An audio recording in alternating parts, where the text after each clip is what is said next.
Welcome. In this video I will show you how to limit charging to save battery on your LENOVO V15.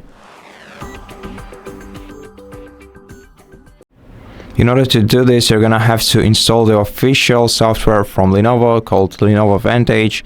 In order to install it, you have to open the Microsoft Store and search for LENOVO Vantage in here.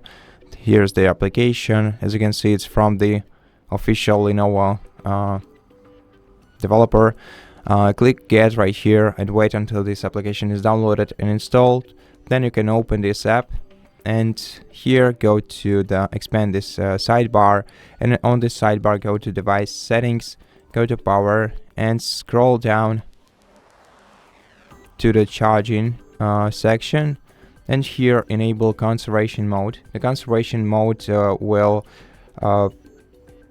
start charging your device when the battery is below 75%, and will stop charging it when it reaches 80%, preventing your device from fully charging, therefore increasing the lifespan of your battery. And that's basically it. Thank you for watching this video. If you liked it, please consider subscribing to our channel, leave us a like in the comment below, and I'll see you in the next one.